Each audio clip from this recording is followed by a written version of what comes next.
Soul Garden. Live, love, be. Hello, fish, and welcome to Friday. Well, you know what? You deserve the biggest boogie out of all 12 signs because the moon will be in your sign all weekend long.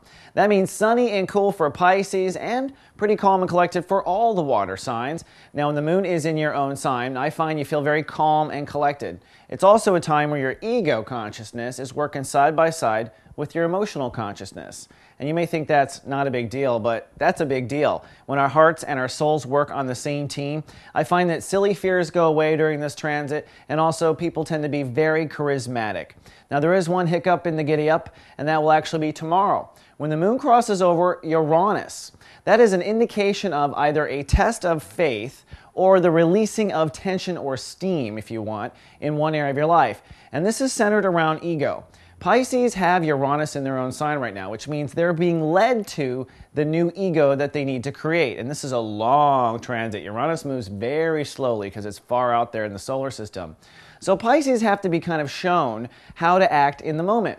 Just because they're so sensitive, they've completely transformed themselves when it comes to their career, and they're not quite sure where to stand in the room, frankly, in a very honest way. So depending how clueless you are in this particular arc of lesson with ego and where to stand in the room and how to act will determine, I think, how intense the test or lesson may be on Saturday when the moon crosses over.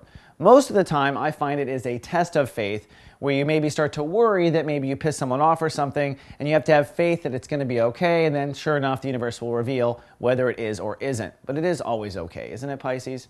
One last thing I want to point out is Venus now moving into Chapter 3 of its Capricorn transit over the weekend. That means it's time to stop planning what your social life will be or who you will be out in society, and it's time to start creating that. So you want to start on Monday creating your new social circles and any kind of politics or reputation you're aiming for in 2008. All right, Pisces, that's all I have for your weekend forecast. I'll see you back on Monday, of course. Live, love, be. So